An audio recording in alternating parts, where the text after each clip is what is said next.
Vamos iniciar então com uma oração.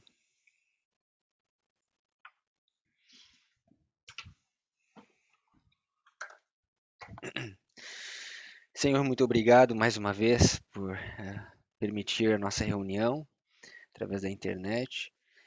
Pedimos que o Senhor nos abençoe mais uma vez ao estudarmos a Tua Palavra, que nos conduza em toda a verdade, possamos crescer em conhecimento e aprender cada dia mais de Ti e daquilo que o Senhor quer das nossas vidas. Pedimos a Tua bênção em nome de Jesus. Amém.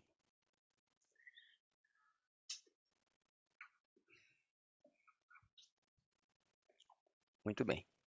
Bom, então nós temos estudado Daniel capítulo 11, paramos na Batalha de Ráfia e vimos que existem várias coisas conectadas com a Batalha de Ráfia, uma delas é a história de Sansão, né? E aí nós começamos a estudar a história de Sansão, e na história de Sansão nós vimos várias coisas até agora, mas uma das coisas é que Deus tinha uma aliança com Sansão. E essa aliança era simbolizada, existia um símbolo em Sansão que representava essa aliança que Deus tinha feito com ele. Alguém sabe me dizer qual era o símbolo que Sansão tinha que representava essa aliança? O cabelo? Cabelo, muito bem, né? Ele tinha um cabelo e aquele cabelo era um símbolo da aliança que Deus tinha feito com ele. E a Bíblia diz que ele tinha 7 tranças naquele cabelo, né? E o número 7 nós vimos há uns tempos atrás que é um símbolo da aliança. E aí, baseado nesse conceito, nós começamos a olhar na Bíblia alguns lugares onde o símbolo 7 o número 7 era o número da aliança. E aí nós vimos a história de Levíticos 26, né? Onde ali você tem também uma história sobre a aliança, onde se o povo fosse fiel à aliança, seriam abençoados grandemente, mas se o povo quebrasse a aliança, então seriam amaldiçoados, seriam espalhados, né, entre os reinos e tudo mais. E aí nós vimos na semana passada que essa profecia condicional ela estava baseada e ela se cumpriu, né, de forma muito precisa, baseada em 2 poderes desoladores, 2 poderes que cumpriram essas profecias e castigaram, né, o povo de Israel. E essa é a história do contínuo, que nós estudamos na última aula, né? O contínuo, que é o paganismo. Então, o paganismo foi responsável por esse castigo ao povo de Deus, através da Síria, da Babilônia, da Medo-Pérsia, da Grécia e de Roma pagã. E também nós temos um outro poder chamado o papado, né? Então, esses 2 poderes desoladores, né?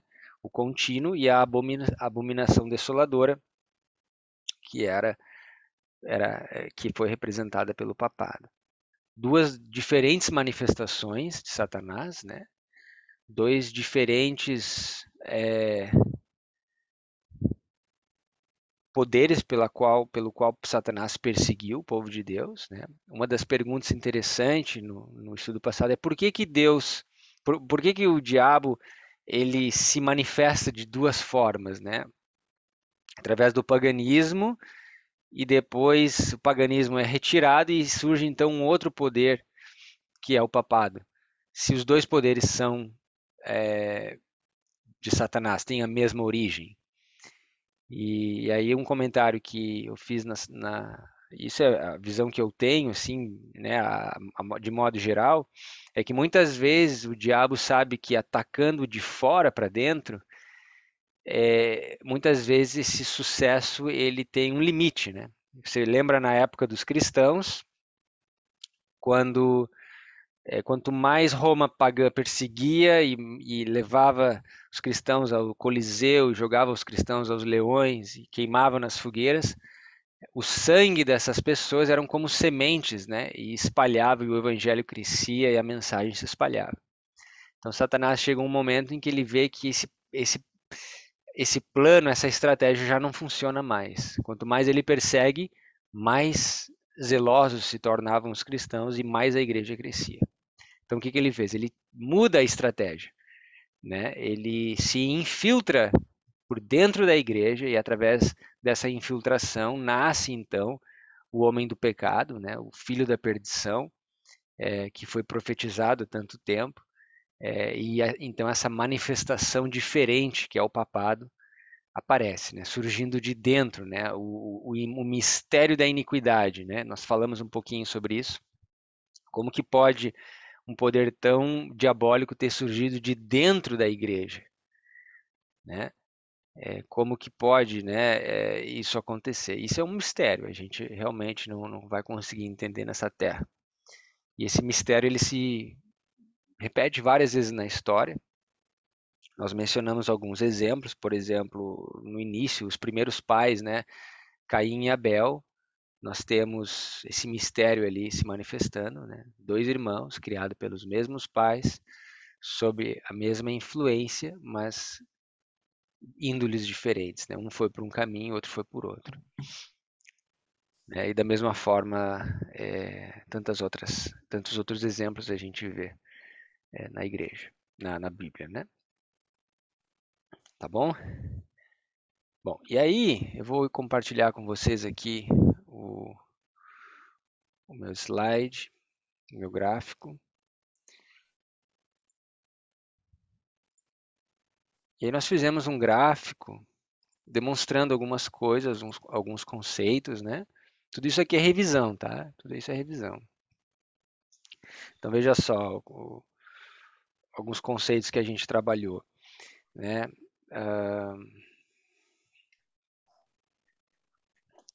Nós vimos que a história da perseguição, né, de Roma e do paganismo, nós vimos que os dois poderes perseguiram pelo mesmo Essa número de fala vem para tempo. cá. Não vai encontrar nada aí. B, bota no mudo, por favor, o teu microfone. Então, os dois perseguiram por 1260 anos, né? Nós temos o mesmo tempo de perseguição, 1260 anos, de perseguição pagã e de perseguição papal. O ponto exato, ponto central, né, dessa história é a data 538, onde nós sabemos profeticamente começa, né, a perseguição papal, a autoridade papal, né, a ascendência de Roma papal ao trono. E então nós temos essa, vamos dizer, coincidência profética, né, desses dois poderes desoladores perseguindo o povo pelo mesmo, assolando, pisando no santuário, né, pelo mesmo tempo. E notem que a nossa história como igreja, né, a história adventista, ela está baseada nessa primícia, né? Todo o entendimento profético que foi desenvolvido nos anos de 1798 até 1844 estava fundamentado nessa primícia. Qual é a primícia? Que existem dois poderes desoladores que a profecia aponta. Um deles é o contínuo, o paganismo, que assolou o povo de Deus através dos impérios pagãos, né? Nós já mencionamos a Síria, Babilônia, Medo-Pérsia, Grécia e Roma. E o poder papado, que quando esse paganismo ele é removido, Satanás ele se manifesta de uma outra forma, tá? Bom, essa ilustração nós falamos semana passada, é uma ilustração do anticristo, aquele que se coloca no lugar de Cristo, aquele que persegue o povo de Deus. Mas quando você faz uma comparação com a última semana, onde em Daniel capítulo 9, no verso 27, nós vemos ali que Cristo faria aliança com muitos por uma semana, e no meio da semana ele faria cessar o sacrifício, etc, etc. Nós vemos também que nós temos ali 7 anos, né, ou 7 tempos. Exatamente no meio daquela semana nós temos a cruz, né? Então veja que nessa linha de cima do anticristo né? Roma papal é exaltada, é levantada ao trono da terra. E começa a perseguição. Só que na linha de Cristo, Cristo é levantado na cruz e, como ele mesmo profetizou, ele atrairia muitos, né, a ele. Lembra que no deserto, quando o povo se queixou, né, de estar no deserto, da comida, etc., Deus mandou serpentes para que castigassem o povo, e aí ele diz para Moisés fazer uma serpente de bronze, colocar ela numa cruz e levantar essa serpente num poste, e qualquer que olhar aquela serpente seria curado, né? Seria salvo das serpentes. Olha que curioso, né? Então, Jesus usa aquela analogia e diz que da mesma forma que a serpente foi levantada no deserto, ele seria levantado também numa cruz. Por que a serpente? Você já pensou por que a serpente aqui é um símbolo de Jesus? Geralmente, isso é algo importante, porque o símbolo ele pode ter mais de um significado, né? Nós sabemos. E aqui a serpente, ela simboliza Cristo. Geralmente a serpente está ligada ao inimigo, né? Mas aqui ela simboliza Cristo. Né? Por quê? Porque Cristo aqui toma os pecados do mundo, né? Sobre si. E aquele que pela fé crer, né, será salvo. Tá? Então veja só que paralelo interessante. Então, por 3 anos e meio, ou 1.260 dias, ele estabelece, confirma o testemunho através dele, né? E depois, por mais 1.260 dias, ou 3 anos e meio, ele confirma o testemunho através de uma outra manifestação, que é através da manifestação do Espírito Santo. Então veja só que, da mesma forma que o anticristo ele se manifesta de duas formas, através do paganismo e do papado, Cristo também se manifesta de duas formas, né? Aqui através do Filho e aqui através do Espírito Santo. Tá certo? E aí nós sabemos, então, os anos de preparação, né? Quando nós estudamos o contínuo semana passada, nós vimos que foram 30 anos de preparo, né? De 508 a 538, e Cristo também teve 30 anos de preparo para o seu ministério. Vários paralelos interessantes em relação a essas linhas. Tá certo? Bom, e aqui, então, para nós sintetizar tudo isso aqui, tudo isso está baseado no número 7, que é o símbolo da aliança. Né? Aliança. Opa, aliança. Deixa eu apagar aqui que eu fiz besteira. Como nós vimos, o 7 é o símbolo da aliança. Aliança. Então, nós temos 7 semanas, 7 anos, né? Aqui, 7 anos literais, e aqui 7 anos proféticos. Tudo isso aqui foi uma revisão rápida do que a gente viu semana retrasada. Tá? Alguém tem alguma pergunta? Não, irmão.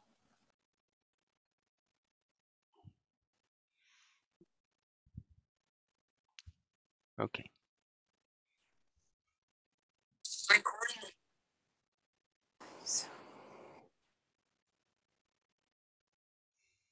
Alguma pergunta? Dou mais uns 30 segundos aí. Gui? Oi. Oi, Gui. Ai, eu tô com um problema que eu não consigo entrar no Zoom no computador, eu tô pelo Tá. celular. Tu pode repetir, por gentileza, esses dois aspectos que tu falaste de Cristo, o espiritual e um outro Uhum. que, por gentileza, que eu não consegui Sim, entender. Tu consegue Tá, ver o gráfico, tia? tá, peraí. Eu vou compartilhar de novo, porque talvez fique mais fácil para visualizando o gráfico, tá? Não, eu não consigo agora, Espera Gui. aí, agora, vê se tu consegue agora, estou compartilhando. Tá, deu, agora eu consegui ver, Tá. tá. O que eu Aham. falei foi o seguinte, essa linha de cima aqui é a manifestação do anticristo, né? Como o anticristo perseguiu o povo de Deus, Ah, tá. e Aham, essa aham. aqui de baixo é a manifestação de Cristo, né? Os dois Sim. são representados pelo número 7. Então, da mesma forma que Satanás ele se manifesta de duas formas, né? Primeiro, através do paganismo, ele se manifesta e persegue o povo de Deus por 1260 dias ou anos. E aí depois ele muda a manifestação dele, ele se manifesta através do papado por mais 1260 anos. O que eu disse é que na linha de Cristo, aqui nós temos a manifestação inicial através do Filho, que é a primeira parte da semana, né? A primeira metade da semana é através da manifestação do Filho. E aí no meio da semana ele faz cessar o sacrifício, né? E aí a Uhum, uhum. segunda parte da semana existe uma nova manifestação do Espírito de Deus através do Espírito Santo. Tá? Então é só mais um símbolo, né? Para Ah, nós, tá. mais uma Uhum. comparação aqui que a gente enxerga, né? Assim como Satanás se manifestou de duas formas em 7 anos, ou 7 tempos, que Cristo se manifesta, né? Através do Filho e através do Espírito, que sim, é a terceira pessoa da divindade, né? É uma manifestação, é uma personalidade independente. Nós fizemos um estudo isso há um tempo atrás, que existe alguma confusão ainda entre alguns adventistas sobre essa questão, tá? Então, foi esse o ponto que eu quis colocar. Tá, obrigada, Gui, Uhum, obrigada. uhum. Então, Guilherme, Sim. a gente sabe que não o tempo profético vai até 1844, pelo menos foi o que disseram, né? Uhum, Depois disso, nós não temos mais profecia de tempo. sim.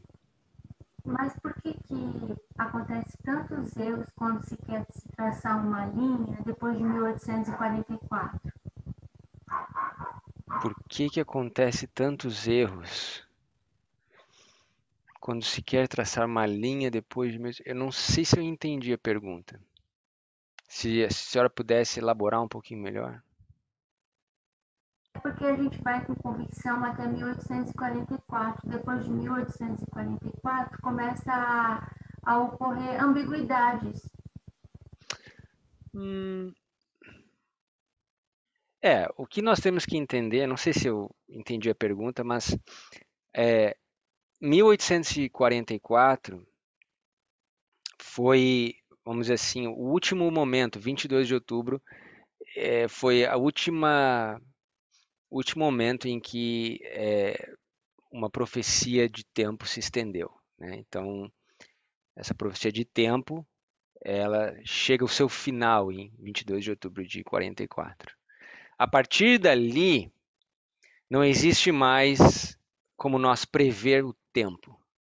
Quando Jesus, em Apocalipse, capítulo 10, né, ele diz: não haverá mais demora. Aquela expressão em inglês é time is no longer, ou seja, não haverá mais tempo, demora de tempo, né? Então não haverá mais contagem de tempo, né, em que você espera o tempo para que algo aconteça. Não haverá mais isso. A última profecia foi relacionada à purificação do santuário e ao início da aliança com Deus, com o novo povo denominacional.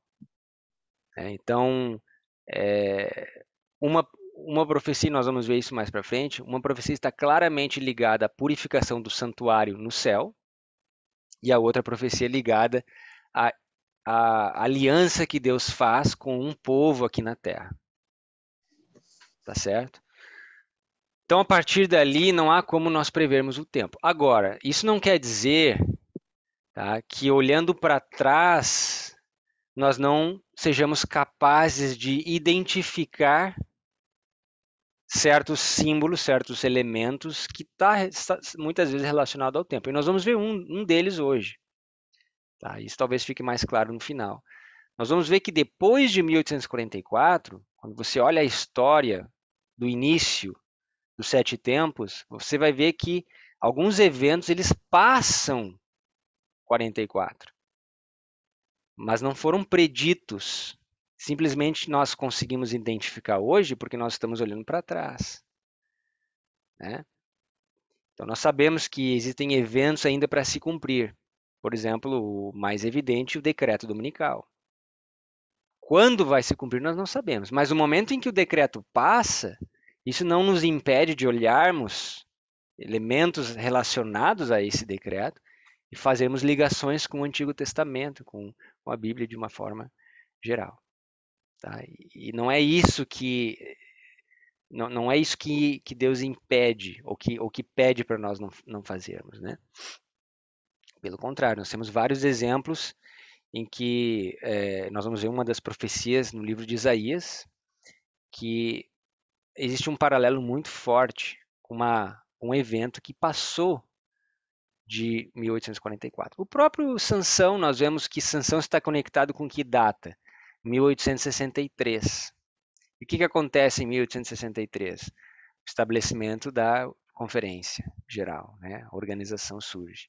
A reforma da saúde surge, né?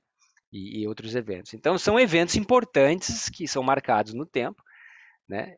E que se tornam relevantes, né? Agora, o que nós temos que cuidar, o que nós caímos em erro há um tempo atrás, foi justamente, e muitos ainda estão em erro, né? Foi prever eventos através do tempo, tá bom? Bom, algum outro comentário?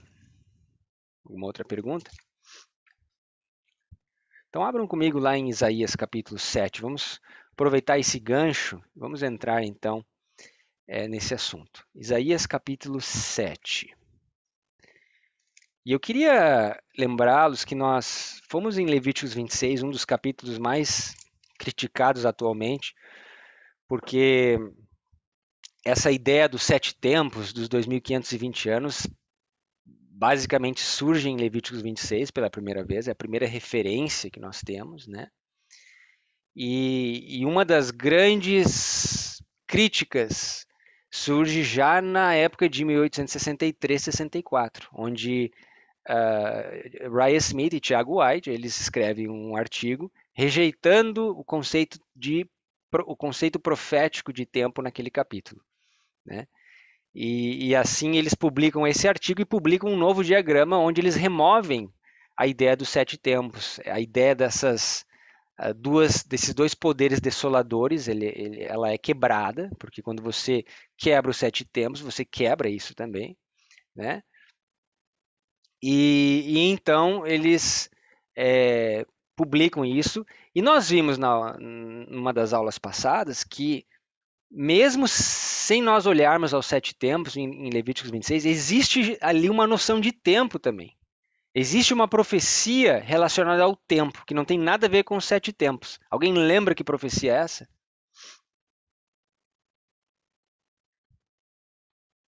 Era quase como assim uma prova real de que Levíticos 26 é um capítulo profético e tem a ver com o tempo. Sem nós mesmo lidarmos e tocarmos no conceito dos 7 tempos. Era uma outra profecia que estava ali.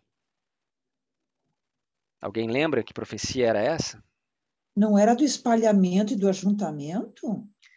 Do espalhamento e do ajuntamento é ligada a essa profecia, que é a profecia dos 7 tempos, né?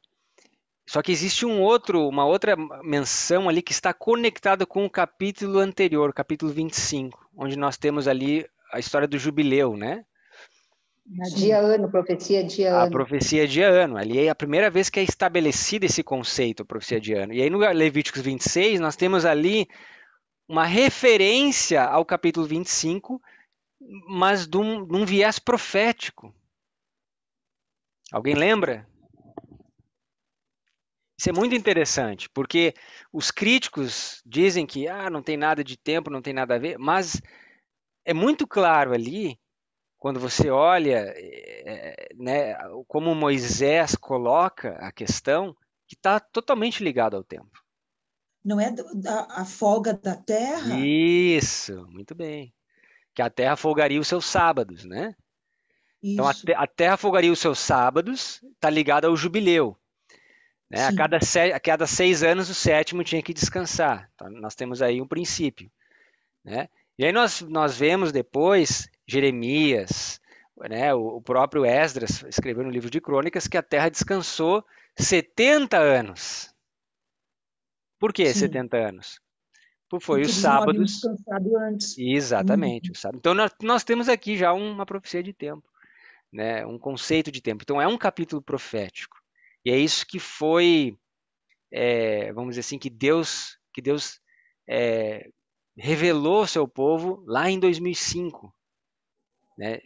Tipo, olhem novamente esses conceitos, porque lembra quando Jeremias 6,16 diz: aqui, assim diz o Senhor, ponde-vos nos caminhos e perguntai pelas veredas antigas qual é o bom caminho, andai por ele e achareis descanso para as vossas almas. Deus nos levou de volta às antigas veredas, né? E ali então nós encontramos coisas preciosas. E para nós, eu estava passando a lição hoje de manhã e eu perguntei para eles. Muitas vezes nós vemos no Antigo Testamento o povo dizendo: lembra dos dias em que eu vos tirei da terra do Egito. Vez após vez após vez. Por quê? Porque a saída do Egito era uma referência, era um ponto de referência. Foi uma gloriosa manifestação do poder de Deus. Tá? E aí, quando eles entraram na terra, eles passaram pelo deserto, né? E entraram na terra gloriosa. Bom, nós também passamos por um deserto. Apocalipse é claro em dizer que a mulher foi para o deserto por quanto tempo? 3 anos e meio, 1260 anos. 1260 anos, né? E aí quando a gente sai do deserto, quando que a gente sai do deserto e entra numa terra gloriosa também? Uma terra que, né, mana leite e mel. Em 1798. 98. E Deus tem uma terra gloriosa. Qual era a glória da Palestina? Foi o povo que fez a terra gloriosa? Não, o povo entrou e contaminou a terra, Jeremias 2 diz. Né? Qual é a glória dos Estados Unidos? É porque a igreja está aqui? Não. Né? Os Estados Unidos já é glorioso. Na verdade, a igreja contamina os Estados Unidos. Né? Muitos acham que os Estados Unidos está sendo contaminado por causa dos católicos ou por causa dos espiritualistas. Não, não, não. Os próprios protestantes já contaminaram a terra. Né? Quando você olha em Jeremias capítulo 2, você vê isso de forma muito clara. Eles entraram e eles contaminaram a terra. Tá? Da mesma forma isso acontece. Claro, e é progressivo, é gradual, não é? Não é da hora para outra. Mas nós sabemos que a glória da América é a liberdade que existe na América ainda, né? Liberdade religiosa, civil, etc. Só que nós sabemos que todo o conceito, os preceitos da Constituição vão ser revogados. O cordeiro vai falar como um dragão, né? Vai mudar essa questão, né? Mas profeticamente vocês entendem que Deus nos tira também do Egito, do deserto, e nos faz entrar numa terra, num asilo político e religioso, né? Um refúgio para nós. E eu dizia para eles, qual é o nosso Egito? Da onde que Deus nos tirou? Qual é o nosso deserto, se não os 1260 anos? Né? Então, quando você vê, volte para as veredas antigas, lembra os dias que eu tirei da terra do Egito? Para onde que a gente tem que olhar? Para os anos de 1798 a 1844. Esse é o nosso ponto de referência. Os ensinos que ali foram dados, a Ellen White, a Bíblia, diz que iluminou a terra com a glória de Deus. A primeira mensagem angélica foi para toda a estação missionária no mundo. O evangelho cumpriu o seu papel naquela época. Né? E foi uma gloriosa manifestação do poder de Deus. Então, esse é o nosso ponto de referência, né? E é ali que nós temos que voltar quando a gente vê expressões como, né, as antigas veredas, restaurar as veredas, né, reparar as brechas, etc, etc. Então, a partir dali, Deus começa a entrar em aliança com o seu povo aqui na Terra pela segunda vez, né? Por isso que nós somos, nos autodenominamos o Israel espiritual. Só que só existe uma profecia que estabelece e confirma essa verdade. E essa profecia é dos 7 tempos. É um grande testemunho, uma grande evidência de que Deus entra em aliança com o seu povo em 1844. E eu vejo assim, eu fico triste quando eu vejo as pessoas rejeitando esse ensino tão maravilhoso por muitas vezes não conhecer de fato, né? Por reproduzir algo que escutaram, que ouviram, e me parece que é uma pedra de tropeço tão grande, que realmente separa, né? Causa separação, causa problemas, que acho que todos nós sabemos o que eu estou falando. Bom, então eu já me adiantei um pouco aqui, mas mais ou menos sobre isso que nós vamos começar a falar agora. Só que eu Gui, queria... Pois não. oi, tudo bom? Oi, Márcia. Eu queria entender, desculpa, isso melhor. A maioria das pessoas rejeita. Uma das principais coisas, assim, a pedra de tropeço não é uma pedrinha de tropeço, é uma pedrona, né? Porque não foi, assim, ninguém menos do que Tiago White e Urias Smith que botaram essa pedra, né? Como é que a gente explica isso? Porque essa é uma maneira também de contestarem, Sim, né? sim. Como é que a gente explica isso para as pessoas? Porque Então, ela fala que jamais deveria ter sido retirado as tábuas de 1842 a 44, né? Sim. Enfim, mas como é que a gente explica isso? Que os caras chegaram e resolveram tirar a profecia dos diagramas? Exatamente. Isso é um ponto importante, tá? Eu acho assim, quando uma das coisas, um dos argumentos conectados com esse é que Ellen White nunca falou nada a respeito, né? Ah, mas Ellen White, se fosse algo importante, ela falaria. Pois é. Né? Então, quando nós começamos a ponderar sobre esses assuntos, o meu approach, né, a forma que eu tento abordar é primeiro demonstrando, através das escrituras, o que essa profecia é, o que ela diz, qual é o objetivo dela. Tá? E aí quando as pessoas veem que ela é legítima, ou que ela é algo que não contradiz nada do que a gente crê, pelo contrário, estabelece e confirma muito mais o que nós cremos.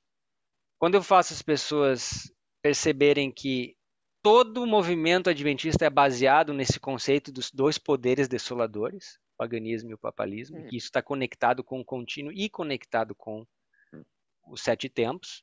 E ela fala claramente sobre o contínuo, né? Ela fala claramente, diz que aqueles que deram o clamor da hora tiveram a visão correta, né, do contínuo, e que depois outras visões foram introduzidas e confusão foi o resultado.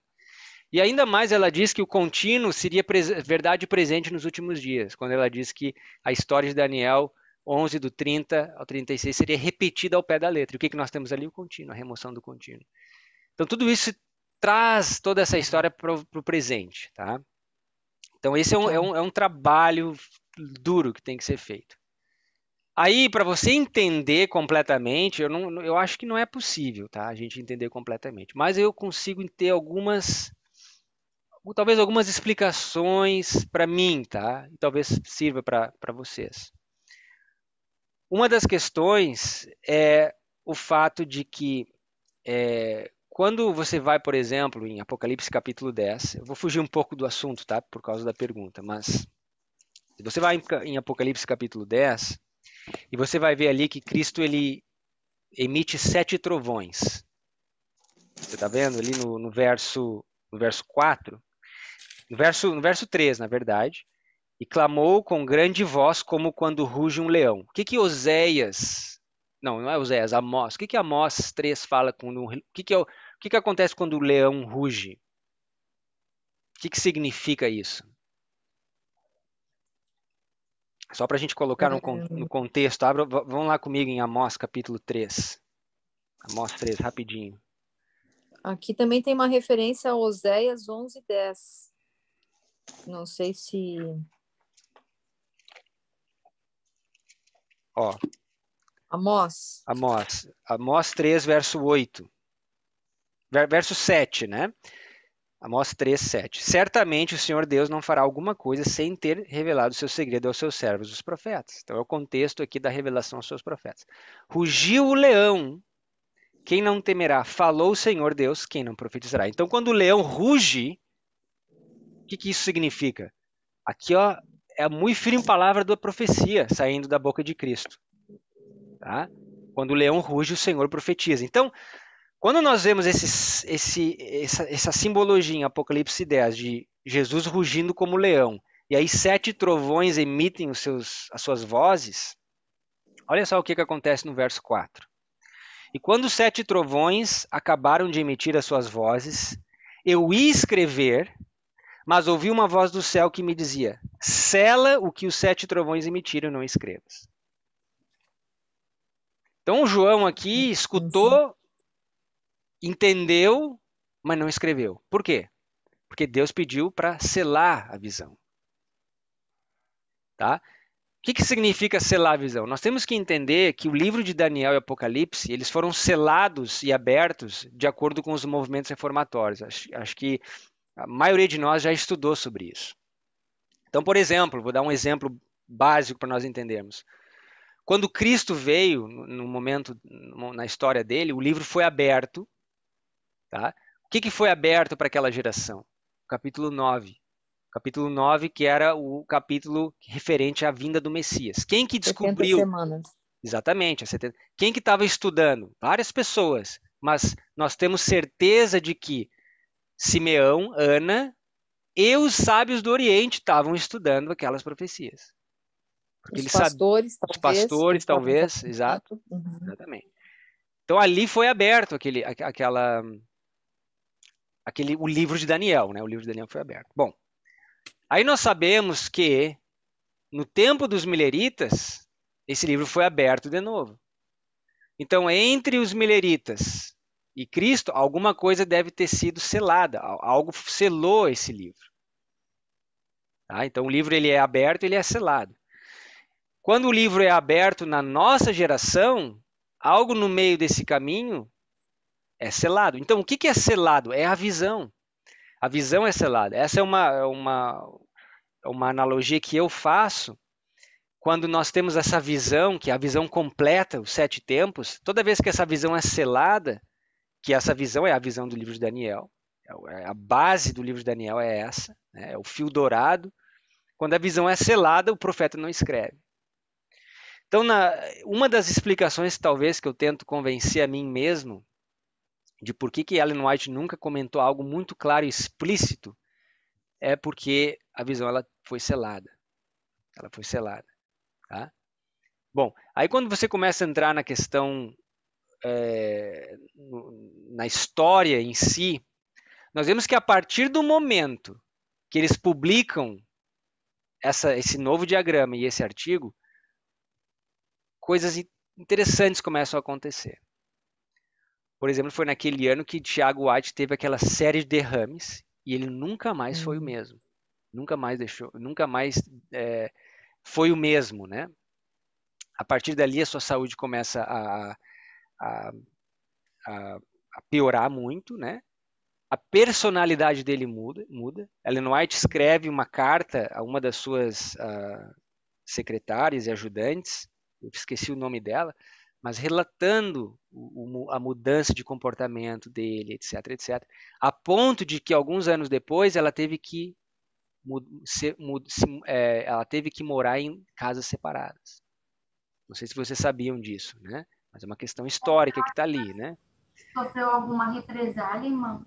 Até uma política dentro do movimento naquela época? Não entendi, Márcia, pode repetir? Às vezes eu fico pensando que ela possa ter sentido assim alguma represália, né? Eu acho que pela experiência que ela teve, se Deus tivesse dito para ela falar, ela falaria. Porque eu me lembro uma das visões, uma das primeiras visões que ela teve, Deus pediu para ela fazer e ela não fez porque se sentiu constrangida, e ela viu o semblante de Cristo se decepcionado, e ela disse que a partir dali ela nunca mais deixou de fazer nada. Então eu creio que se Sim, Deus tivesse sim, falado, ela falaria. sim, Mas com não, certeza. mas não falou. Isso é um mistério até hoje, né? Gui, Gui, eu perdi um pedacinho. Quem que ficou em casa separada depois? Eu perdi aqui. Tiago White e Ellen White, né, teve um momento antes da morte dele, depois dos derrames que ele teve, né, eu até posso compartilhar, não sei se esse material está em português ou não, eu acho que não, mas para não haver uma separação, um divórcio, eles tiveram que cada um morar, né? E lembra que nessa época James White ele fazia o trabalho de 10, 15 pessoas. Tanto é que ele foi para a sepultura antes justamente por isso, ela nos diz. Ele fazia o trabalho de 10 homens, né? Então ele estava sempre viajando, sempre. E lembrem, aqui nos Estados Unidos, os elementos naturais, tá? Eles são 10, 20 vezes mais intensos do que aí no Brasil. Aqui o inverno, nós estamos falando de temperaturas de -30, -20 graus. Naquela época não tinha toda a tecnologia e conforto que a gente tem. Então esses homens, esses missionários de Deus, eles viajavam por aí, inverno. Lá no norte, tá? A própria primavera e outono é temperatura negativa muitas vezes, dependendo da frente fria. Às vezes dá uma frente fria aí na primavera ou até no verão dá uma resfriada. Muitas vezes aqui neva.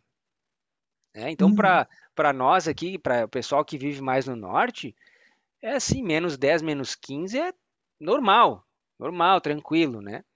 Então, tu imagina viajar de carroça, de charrete, naquela temperatura, naquela condição, né, natural, era realmente muito taxing, né? Muito debilitador no corpo, né? A pessoa sofria demais, né? Então, por todas essas coisas que talvez um dia a gente vai compreender, houveram esses problemas. E aí é difícil de responder, Márcia, essa pergunta, porque eu penso assim, ao invés da gente estar buscando razões pelas quais, né, ele rejeitou, Ellen White nunca comentou nada, eu acho mais interessante e mais produtivo nós buscarmos, existe razão nas escrituras para nós ainda crermos? Porque mesmo ela, o que ela nos aconselha? Para não usar os testemunhos dela, mas para ir à Bíblia. A Bíblia e a Vai, palavra, tá vai à certo? palavra de Deus, vai à Bíblia primeiro, né? A lei e ao testemunho. Exatamente. E a Inclusive própria Bíblia testifica disso várias vezes, né? várias vezes. Não é pela voz de uma ou de duas testemunhas, mas pela voz de todos os profetas realmente, né? Exato. Então Com certeza. você pode ver que ela mesmo leva os seus ouvintes, né, os seus leitores às Escrituras. Então eu penso que no momento em que a gente consegue perceber a beleza, o poder, a grandeza desse conceito nas Escrituras, não importa o que aconteceu na história, porque aquilo ali se torna precioso, se torna algo poderoso para o adventista, para o povo adventista, uma confirmação maravilhosa, né? É uma confirmação da própria 2300 anos. Nossa, totalmente. É. Bom, então para nós começarmos Obrigada. Ô Gui, só para... posso fazer só um Claro, parênteses final? É que assim, e Márcia também, eu vejo, sabe, eu estou falando assim, eu penso que eu não estudei o suficiente a 2520 para poder chegar e explicar para uma pessoa de uma maneira assim clara e objetiva a importância dessa profecia, que ela não contradiz nada na Bíblia. Então, eu vejo que falta muito da gente em ter essa segurança, essa certeza, porque a gente não domina esse assunto, sabe? Eu penso que no momento que eu começar a dominar mais esse assunto, entender melhor, a gente começa a fazer as correlações mais adequadas, a gente vai ter essa certeza e vai poder, talvez com clareza, mostrar, mas olhem aqui, aqui e aqui, porque muitas vezes as pessoas pensam que isso é algo novo, que isso vai contradizer alguma coisa. Então, eu vejo por mim que é mais essa falta, sabe, de segurança, talvez, e de estudo em relação a esse assunto.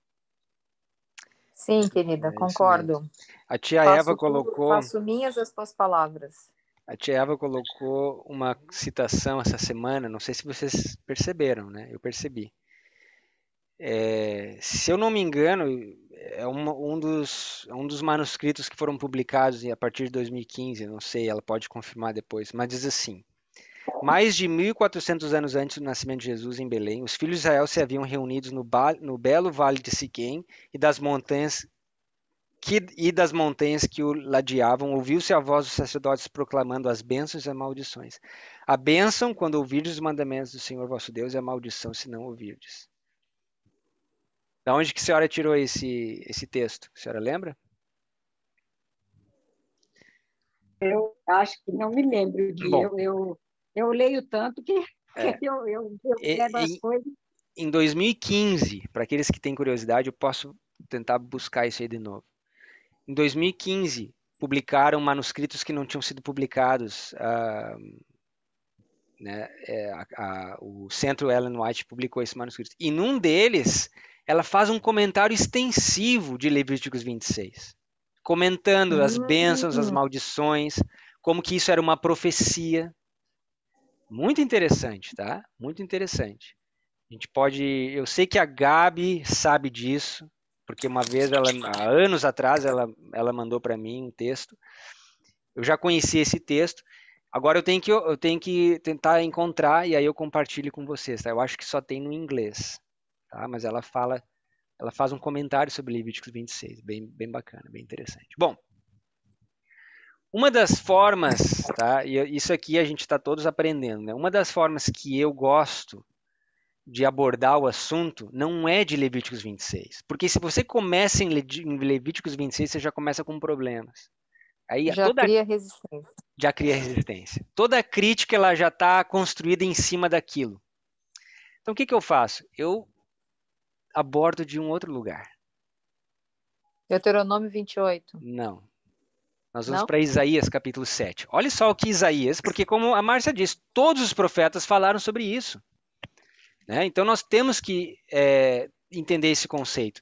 Eu me lembro há uns anos atrás, eu fiz uma série de estudos onde eu demonstrei, levei tempo para demonstrar de Gênesis, de Moisés até João, todos os profetas falando sobre essa profecia. Talvez muitas vezes sem entender completamente, né, parcialmente, mas todos eles falaram. Todos os profetas falaram sobre isso.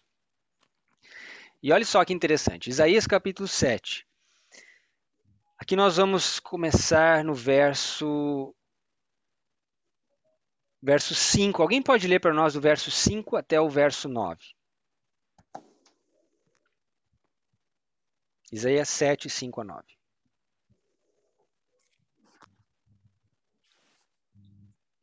Porquanto a Síria resolveu fazer-te mal, bem como Efraim e o filho de Remalias, dizendo: subamos contra Judá e amedrontemo-lo e o conquistemos para nós, e façamos reinar no meio dele o filho de Tabeal. Assim diz o Senhor Deus: isso não subsistirá, nem tampouco acontecerá. Mas a capital da Síria será Damasco, e a cabeça de Damasco, Rezim. E dentro de 65 anos, Efraim será destruído e deixará de ser povo. Muito bem. Entretanto, até 9, isso? Até 9. Até 9. Pode ser, pode acabar. Entretanto, a capital de Efraim será Samaria, e a cabeça de Samaria, o filho de Remalias. Tá certo. Se o não crerdes, certamente não permanecereis. Beleza, obrigado.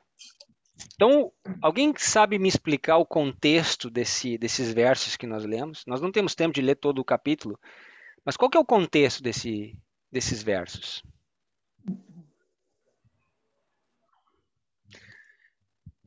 O que a Síria estava fazendo com Efraim? Então, se unindo para guerrear contra Judá? Eles estavam se unindo para lutar contra Judá. Tá? Então, para nós entendermos isso aqui, nós temos que lembrar que no tempo de Salomão, né, com a morte de Salomão, houve uma divisão entre as tribos. Ficaram 10 tribos no norte e 2 tribos no sul. E a partir dali o reino se divide. Tá? Efraim era chamada, né, uma referência às tribos do norte, e Judá uma referência às tribos do sul. Tá? Então, a linhagem de Israel, se nós pudermos dizer isso, né, a linhagem de Israel, ela se rompe nesse momento. Né? Ela se rompe, e de um lado você tem Efraim, com 10, e do outro você tem Judá e Benjamim, 2 tribos. Tá? Se eu perguntasse para você qual foi o primeiro momento na história em que as tribos se separaram, qual seria a tua primeira resposta? A tua resposta, né, ou a primeira referência que você vê as tribos se separando? Quando eles herdaram a terra, né, prometida. Quando eles herdaram a terra prometida? Não ficaram 2 tribos para o lado de lá do rio? Ou eu tô... Não, Ok. não foi quando o profeta rasgou o manto? O profeta Ias rasga o manto. Manto, isso. Ok. Antes de tudo isso. Antes. Uhum. Irmão, desculpa só um minuto. Se tiver alguém com o microfone aberto, que está atrapalhando um pouquinho aqui, eu não consigo entender. Não tem ninguém, eu não estou escutando nenhum ruído, não. Não O foi áudio na tá- época depois de Salomão, do filho dele, Jeroboão. essa é a época do profeta Ias, que a gente estava mencionando, que as vestes são rasgadas. Mas antes de tudo isso, chega um momento na história, é a primeira referência onde nós vemos as tribos separando. Deixa eu levar vocês a um texto. Podem marcar Isaías 7, nós vamos voltar aqui. Abram comigo em Ezequiel capítulo 37.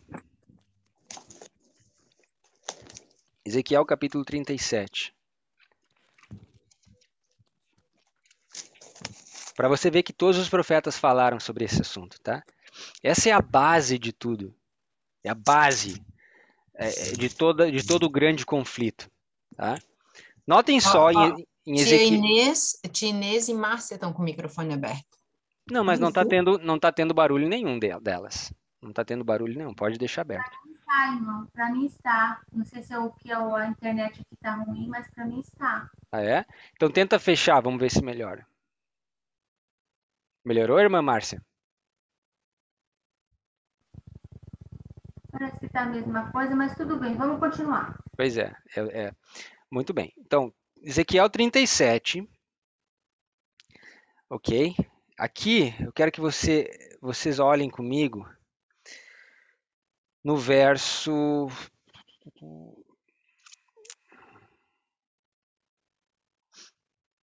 Deixa eu só pegar por uma questão de tempo aqui. Ok, verso 16. Verso 16 e 17. Alguém pode ler para nós? Até o verso 19, do verso 16 ao 19.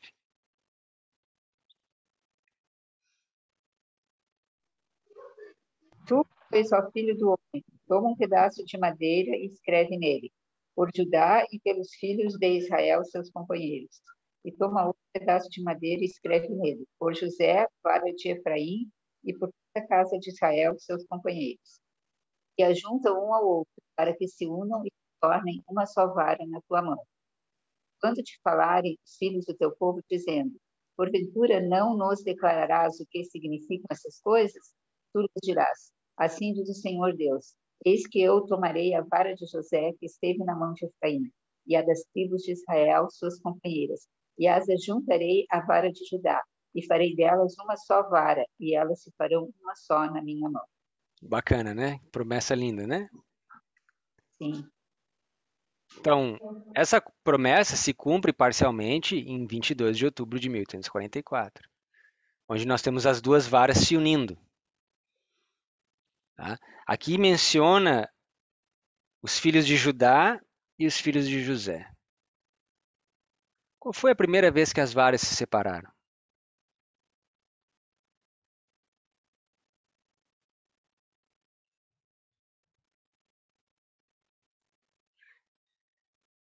Notem as varas aqui, né? As varas representadas aqui como linhas, né? A maioria de nós já estudou esse tema, então a gente já pode falar um pouco em enigmas, né? Mas quando foi a primeira vez que as varas se separaram? Quem era Efraim?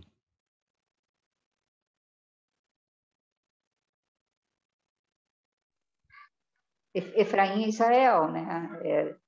Bom, Efraim é um outro Era nome o para filho Israel, de mas José. quem era Efraim? Era um dos Não era o filhos filho de de José? filho de Era filho de José. José, filho de Era filho ou José, neto de José? filho de José. Então, a primeira separação foi quando José foi mandado para o Egito? Exatamente. Foi Ó, ali que a primeira vez os irmãos se separaram, os 12 se separaram. O que aconteceu? Judá vende José ao Egito. E ali o José se separa dos irmãos por 30 anos. Só que, o que acontece? Obviamente, nós sabemos que Deus estava por trás com José, né? E foi através de José que ele salva os irmãos depois. E quando é que eles se juntam novamente? Quando eles vão, depois dos 30 anos, durante os tempos de fome. Quantos anos mesmo de fome? 7. Ó, o número 7, né? Sete tempos eles ajuntavam os grãos, 7 tempos eles espalharam os grãos no Egito. Então, durante o tempo de fome, olha o número 7, a simbologia aqui bacana. Eles vão até o Egito, acontece todos aqueles eventos, né? Deus mandou José ao Egito para salvar as tribos. Se não fosse José ter guardado 20% dos grãos durante 7 anos, o povo teria perecido de fome. Quem José simbolizava nessa história, né? José aqui, isso é um outro estudo, mas é um símbolo de Cristo, ok? Em vários níveis nós podemos ver um símbolo de Cristo. Então José e os irmãos se separam. Então, por isso que Ezequiel fala em 2 nomes, Judá e José. Interessante, José era filho de quem?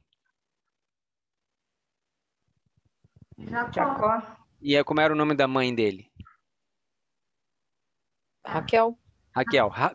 Quantos filhos teve Raquel? 2. 2. E depois os outros 10 foram de Lia, das concubinas, né? Então nós temos aqui 12. Veja que a separação lá na época de Aías também foram 10 para um lado e 2 para o outro. Judá e Benjamim, né? E os 10 no norte. E olha só, histórias que a gente viu e escutou por vários anos. Quantos anos Jacó teve que trabalhar por Raquel? 14. 14. No completo 14, né? 7 anos, e ele achou que ia ser juntado por ela. Não, foi espalhado dela, depois teve que trabalhar mais 7 anos. Então você tem 2 grupos de 7 anos aqui. Mais uma vez o número 7, né? Representando a aliança de Deus. Então veja só como que isso vai conectando, vai juntando as pedrinhas do quebra-cabeça, e nós começamos a ver, né, elementos que não aparecia antes, né? Então qual que é a promessa aqui em Ezequiel? Que vai chegar um dia, as tribos elas foram separadas quando eles venderam José, depois foram unidas novamente no Egito, tá? E aí nós sabemos o que aconteceu no Egito, depois da morte de José, né? Eles saem do Egito, entram em Canaã, e aí com os reis e tudo mais, as tribos são divididas novamente no tempo de Salomão. Né? E aí eles são destruídos, etc. Aí vem o tempo de Cristo. Como é que Jesus, o irmão de Jesus, Tiago, Como é que ele se dirige às tribos? Olha só que interessante, em Tiago capítulo 1, verso 1. Alguém pode ler para nós?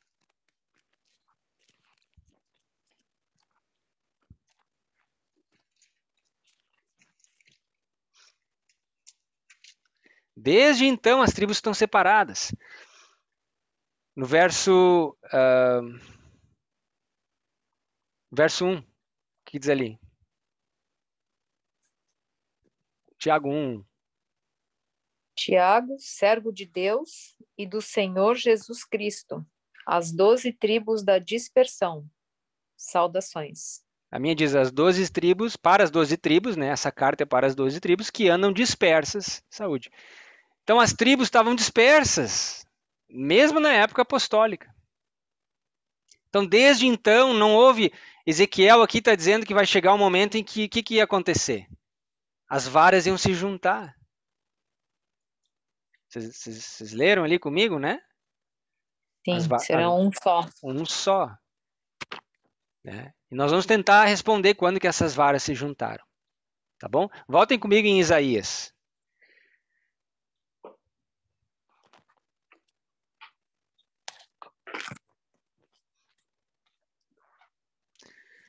Isaías, capítulo 7.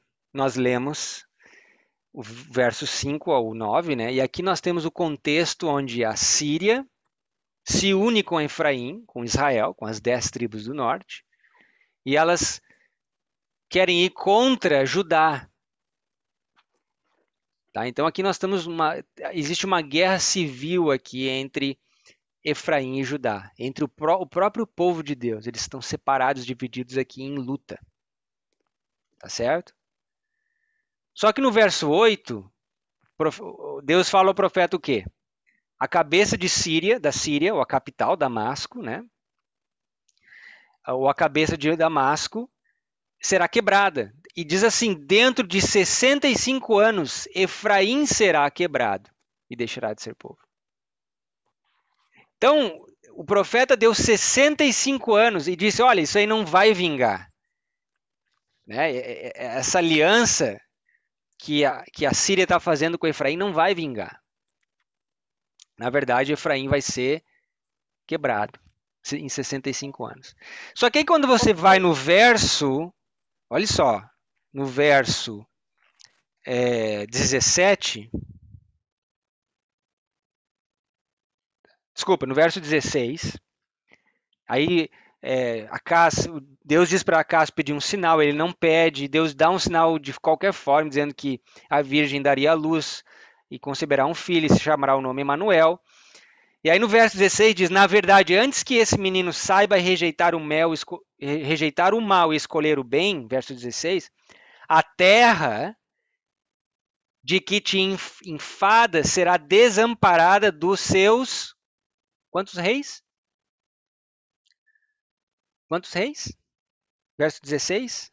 2. Seus 2 reis. Então notem que os 2 reis aqui seriam desamparados.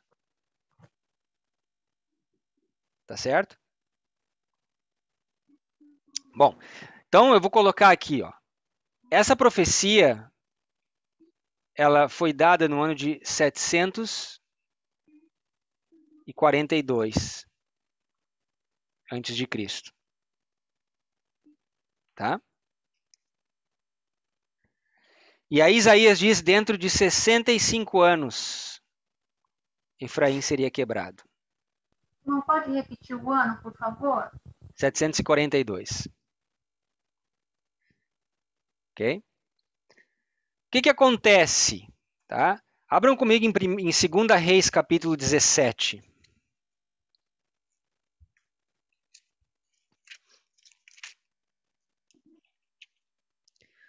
Segunda Reis,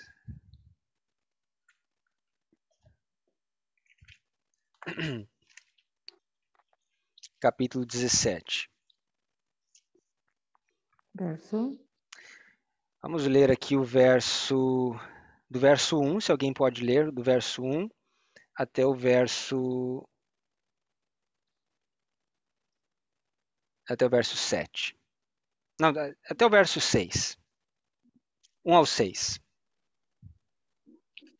No ano do 10º de Acás, rei de Judá, começou a reinar Oséias, filho de Elá, e reinou sobre Israel em Samaria 9 anos. E fez o que parecia mal aos olhos do Senhor. Contudo, não como os reis de Israel foram antes dele. Contra ele subiu Salmanassé, rei da Assíria, e Oséias ficou sendo servo dele e dava-lhes presentes. Porém, o rei da Assíria achou em Oséias conspiração, porque enviara mensageiros a Sou, rei do Egito, e não pagava presentes ao rei da Síria cada ano, como dantes. Então, o rei da Assíria o encerrou e o aprisionou na casa do cárcere, porque o rei da Síria subiu por toda a terra e veio até Samaria e a cercou 3 anos. No ano 9º de Oséias, o rei da Assíria tomou a Samaria e transportou a Israel para a Síria, e fê-los habitar em Ala e em Abor, junto do rio Gozã, e na cidade dos Medos. Muito bem, muito bem. E aí, se você vai no verso 13, lê para nós, irmão, o verso 13. E o Senhor protestou a Israel e a Judá pelo ministério de todos os profetas e de todos os videntes, dizendo: convertei-vos dos vossos maus caminhos e guardai os meus mandamentos e os meus estatutos, conforme toda a lei que ordenei a vossos pais e que eu vos enviei pelo ministério dos meus servos, os profetas. Então, notem que Deus enviou essa mensagem por todos os profetas, todos os videntes falaram sobre isso. Tá? Verso 18. Verso 18. Pelo que o Senhor muito se indignou contra Israel e os tirou de diante de sua face. Nada mais ficou senão a tribo de Judá. Tá, muito bem. Bom, então o 9º ano de Oséias é o ano 723 antes de Cristo, tá? Onde o rei da Síria, Salmaneser, vem, leva Oséias em cativeiro. Tá? Foram 19 anos depois dessa profecia. Tá? 19 anos. Então, 19 está dentro de 65. Tá? Que Efraim seria quebrado. Então, a profecia se cumpre aqui.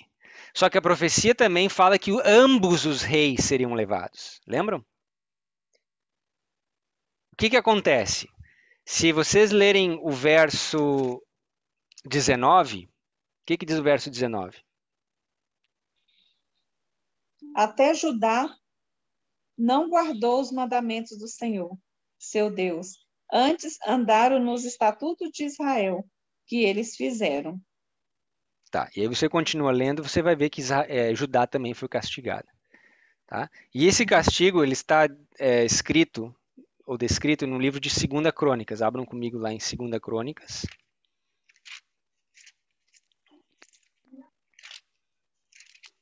Capítulo 33.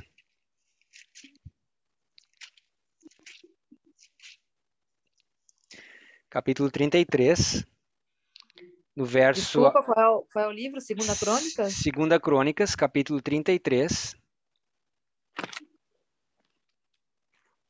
verso 9 até o verso 11. Até o verso 12. Pode ler? Pode. E Manassés tanto fez errar a Judá e aos moradores de Jerusalém, que fizeram pior do que as nações que o Senhor tinha destruído diante dos filhos de Israel. E falou o Senhor a Manassés e ao seu povo, porém não deram ouvidos.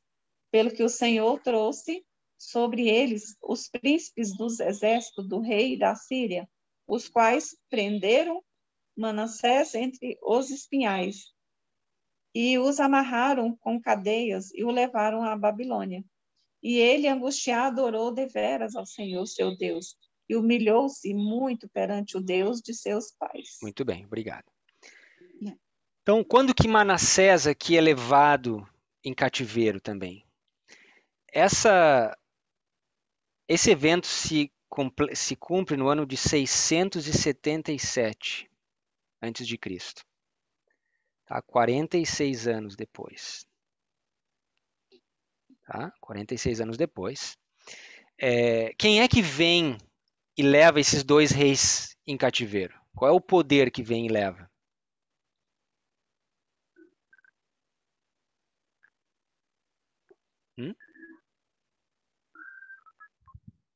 O que diz ali no verso 11? Babilônia.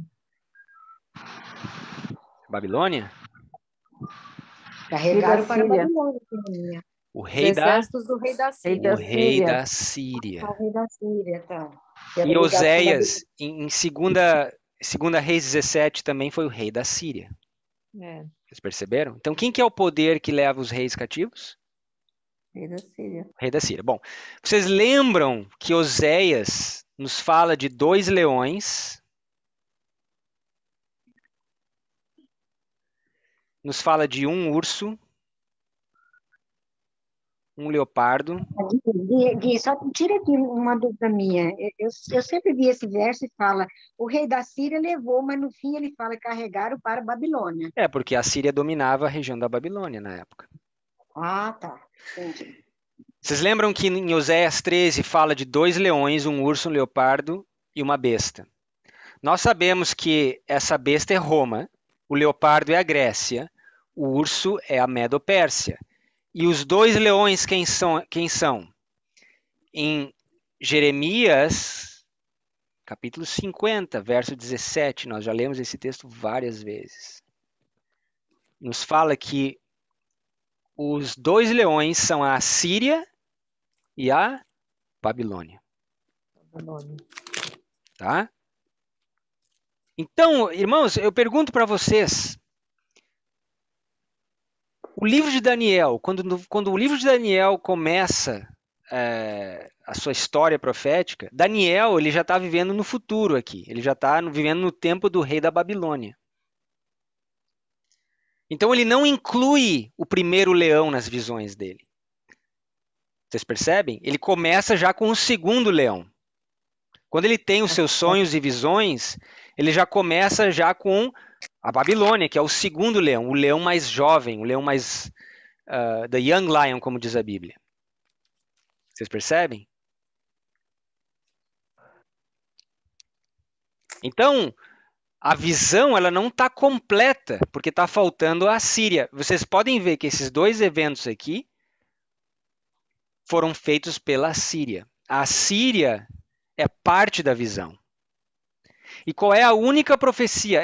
A propósito, se você começa a história dos 2.300 anos, achando que essa é a visão completa, 2.300 anos começam em que reino?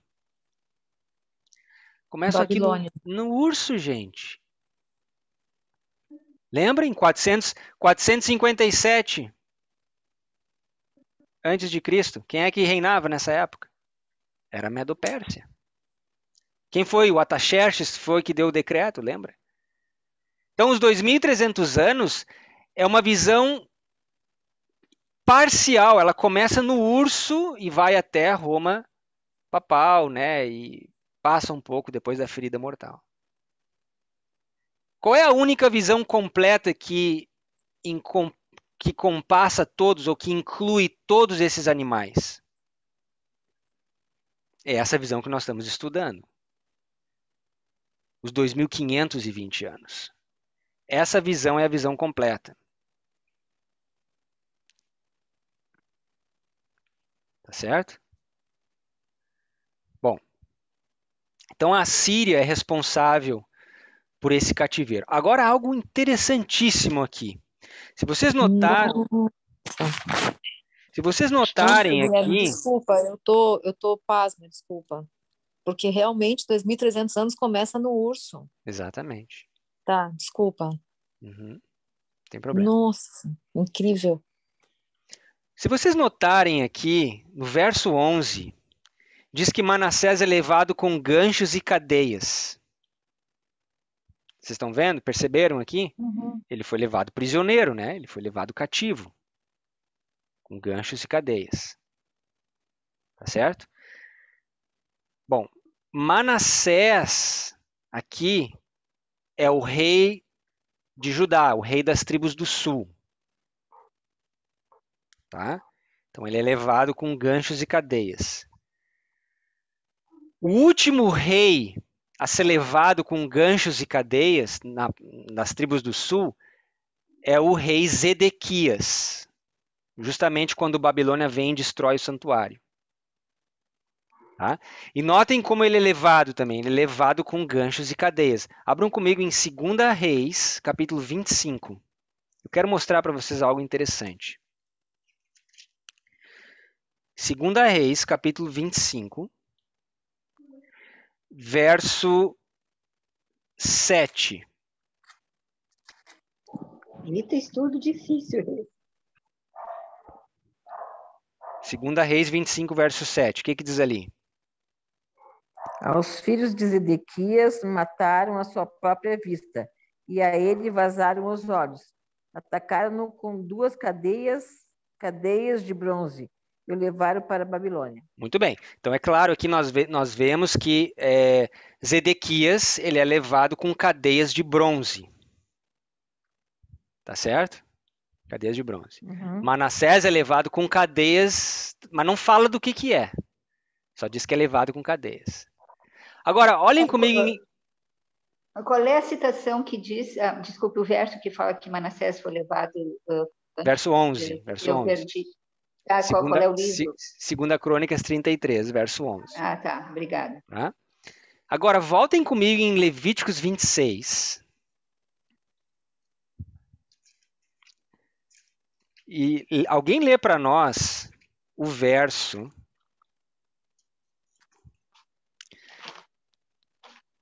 Verso 19. E eu quebrarei o orgulho do vosso poder, e farei o vosso céu como ferro, e a vossa terra como bronze. Interessante. O que diz ali, hein?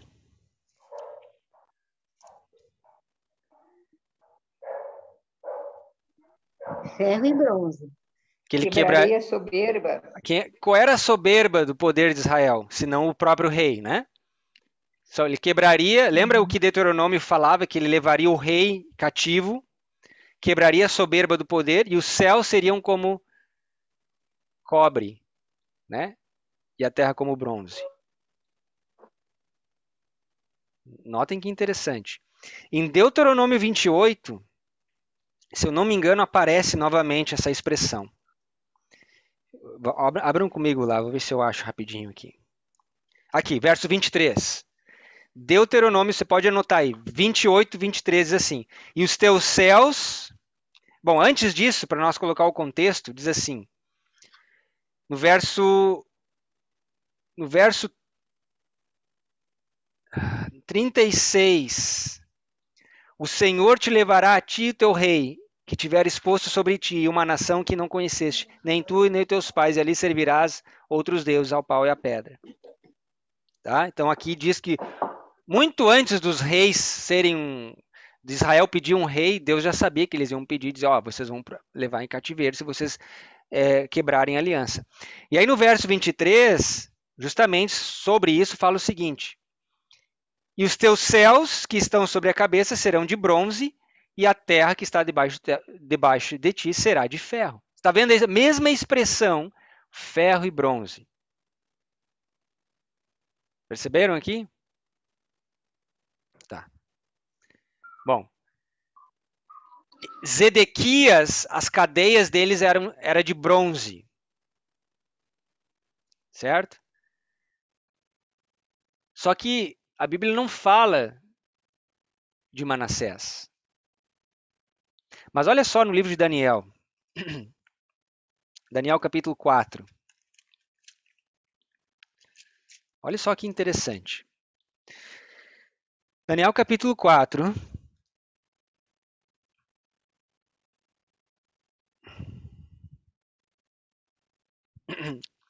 Verso 23. Alguém pode ler para nós?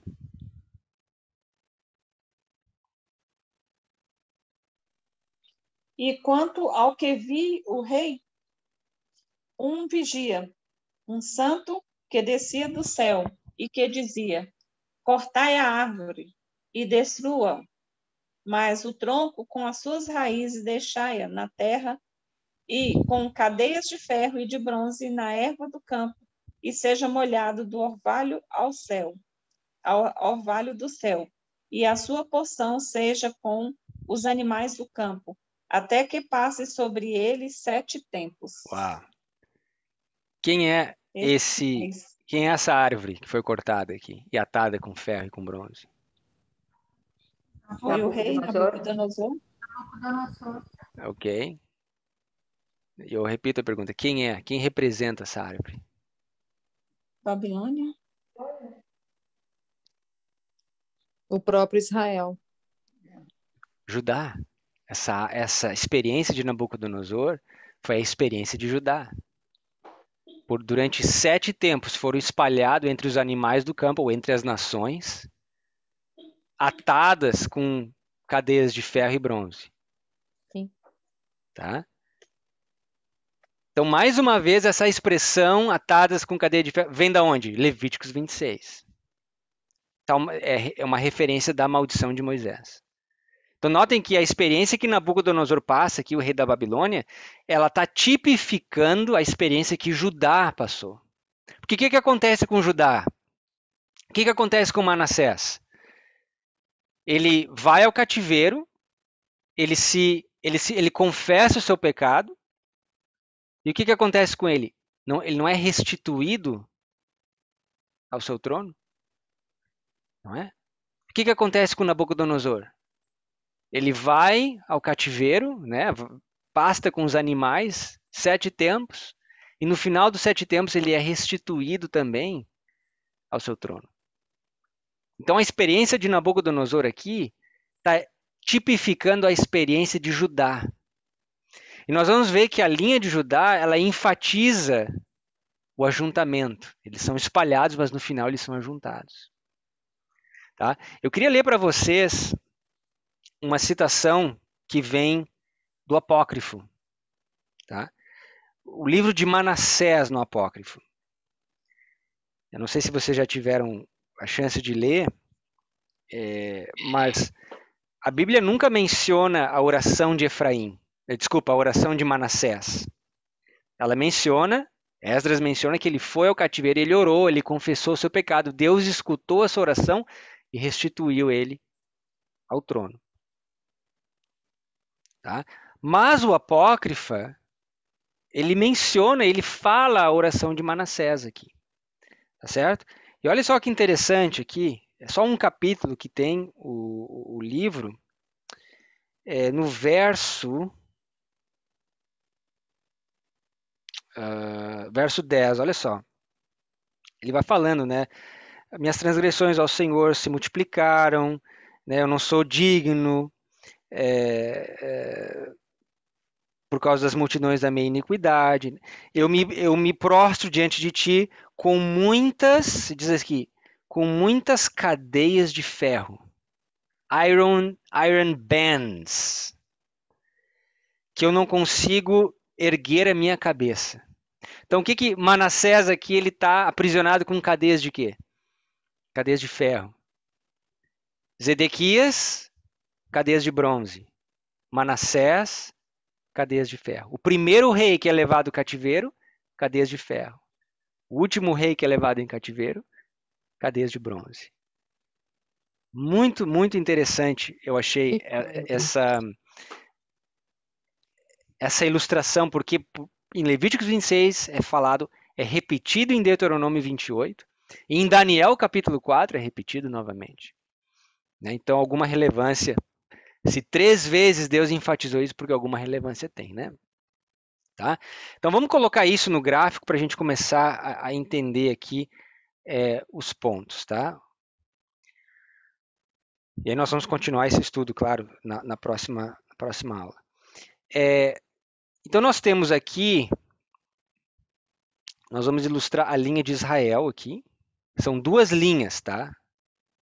Porque as tribos foram separadas em duas, né? Então você tem Israel e aqui você tem Judá.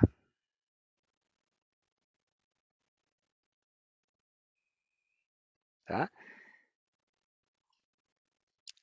O tempo para Israel, o cativeiro, começa aqui em 723. Tá? E aí você conta de 723,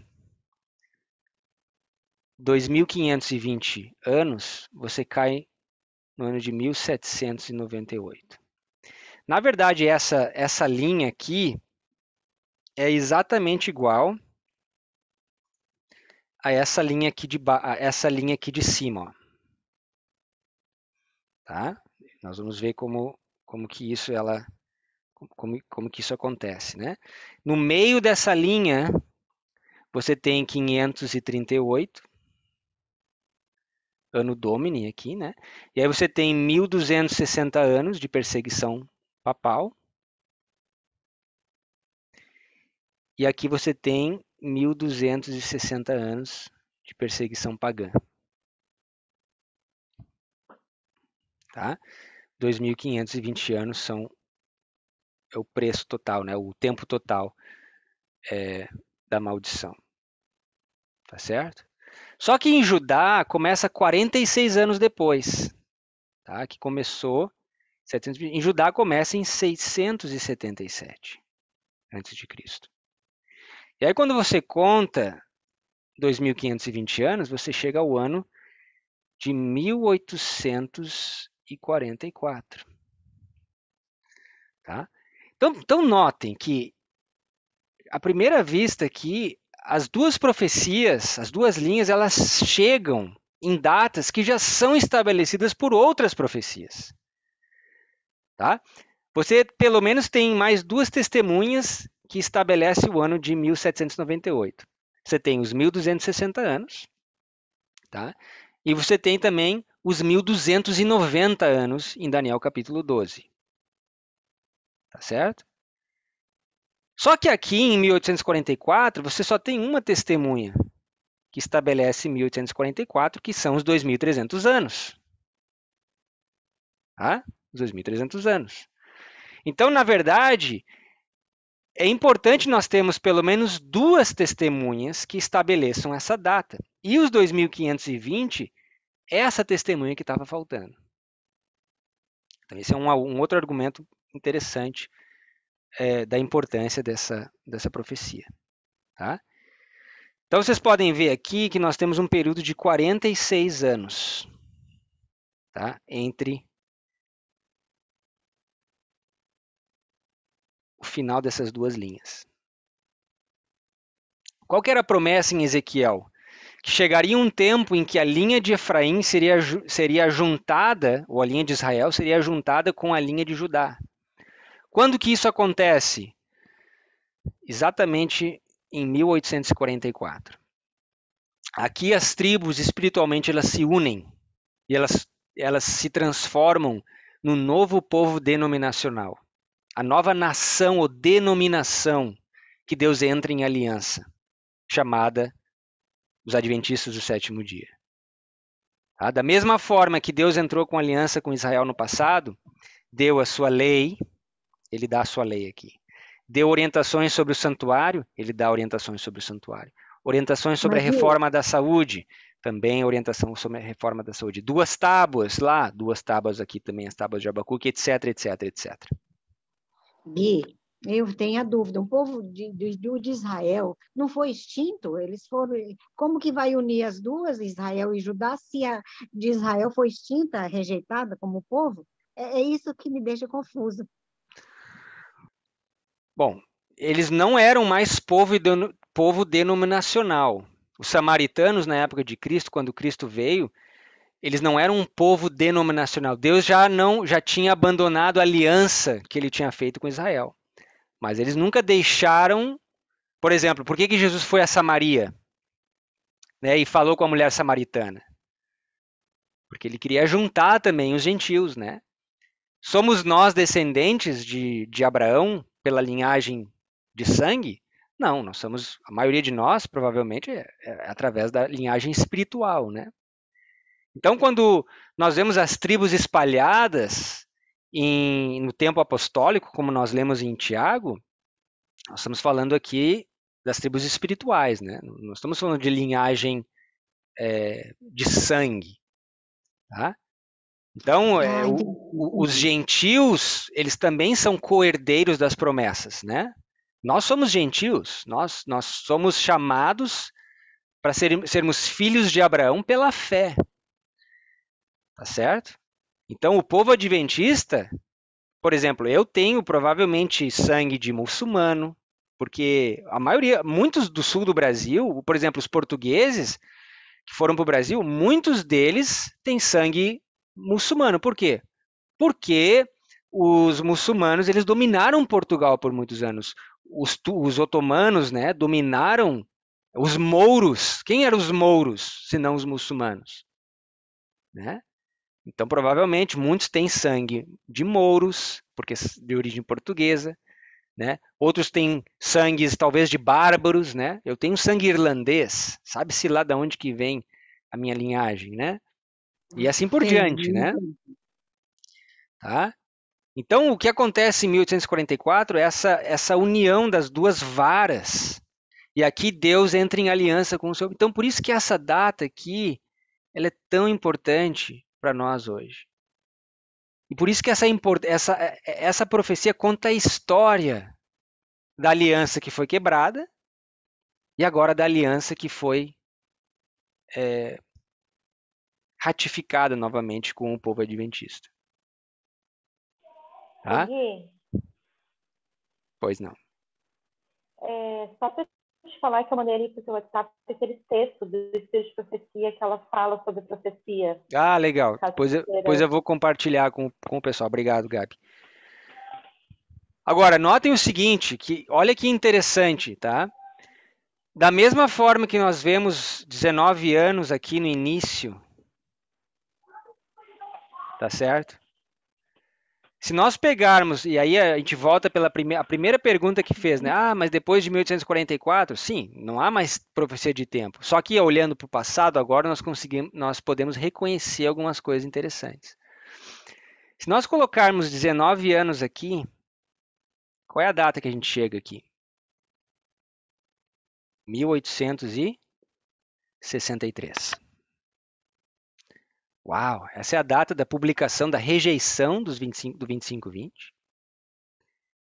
Um ano depois o artigo é publicado. Um ano depois não, em janeiro de 64, né, publicado. Tá? É mesmo. E o que acontece, o que está acontecendo na Terra Gloriosa aqui nessa época? Porque aqui na Terra Gloriosa, o que acontecia entre Israel, Síria e Judá? Não acontecia uma guerra civil? Em 1863, nós estamos no centro da Guerra Civil Americana, entre o Norte e o Sul. A Guerra Civil aqui era entre o Norte e o Sul. A Guerra Civil Americana era entre o Norte e o Sul. Notem que interessante.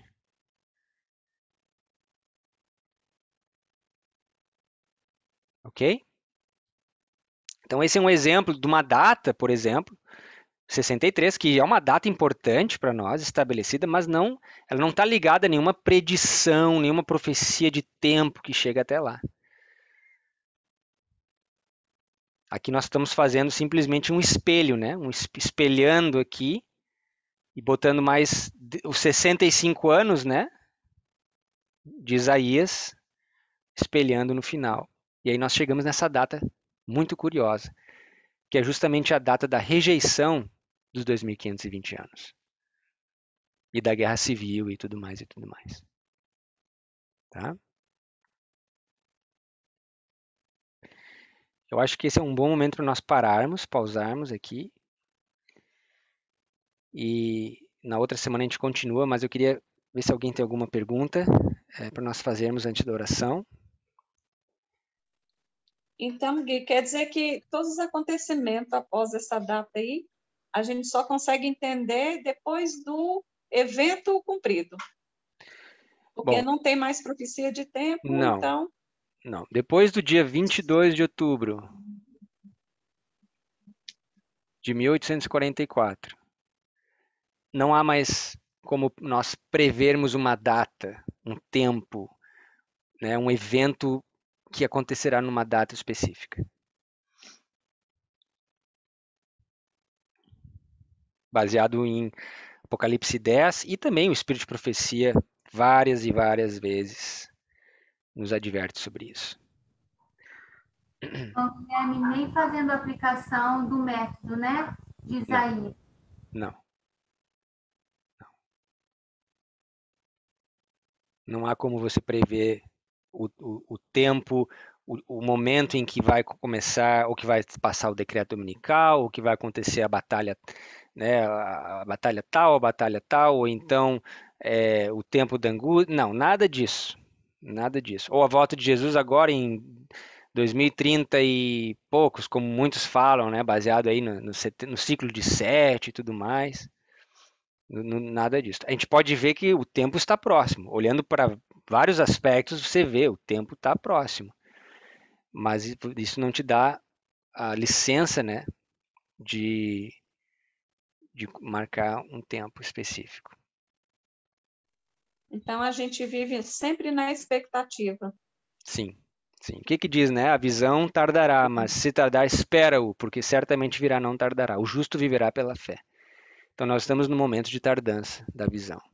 E nós temos que viver pela fé, esperando. Até porque a gente talvez nunca chegue nesse dia. Talvez o nosso dia se acabe hoje, ou amanhã, ou depois. Nós temos que estar preparados hoje.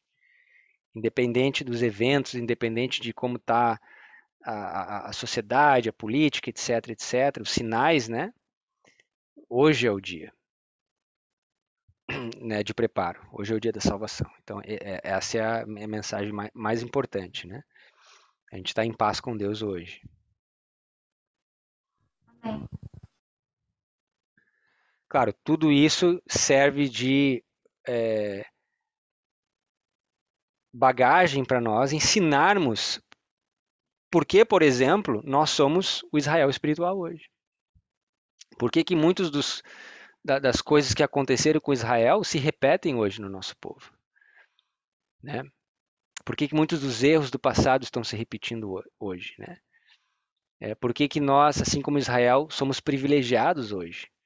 Temos os oráculos de Deus ao nosso dispor, né? O espírito de profecia entre nós. E mesmo assim continuamos perseguindo e matando os profetas, como eles fizeram no passado, né? Então, Deus só teve 2 povos denominacionais na história: Israel e Israel espiritual.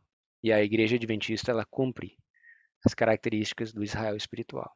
E essa profecia é a profecia que sela isso de uma vez por todas, né? Que confirma essa verdade. Tá? Então essa é a parte histórica, né, da profecia, e nós vamos ver que a Bíblia inteira é repleta de ilustrações dessa profecia. Nós falamos em Jacó, que trabalhou 7 anos por uma filha e 7 anos pela outra, quer dizer, pela mesma, né, mas acabou se casando com a outra. Foi espalhada de uma e juntado com a outra. Nós vimos a história de José, já que ele sonhou que 7 anos o Egito tinha que juntar grãos e os outros eles seriam espalhados entre o Egito, né? Vimos Sansão, tinha o símbolo da aliança de Sansão era o cabelo com 7 tranças, né? E tantas outras que nós vamos ver também no passar do tempo. Então, assim, quando você começa a pesar as evidências e as lições que vimos a história de Nabucodonosor, né? 7 anos também. A importância disso para nós como povo. Mais algum comentário?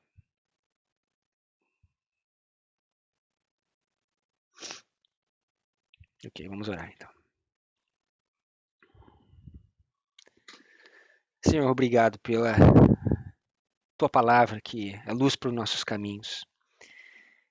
Que o Senhor nos ajude a continuar trilhando a vereda do justo que brilha mais e mais até ser dia perfeito. Que possamos reconhecer que a nova luz ela não está desconectada da luz antiga. Ela é simplesmente um desdobramento. Ela glorifica as veredas antigas. Possamos entender isso, esse princípio, e buscar seguir nas tuas veredas, nos teus caminhos. Dá-nos uma boa semana, abençoa-nos em nome de Jesus. Amém.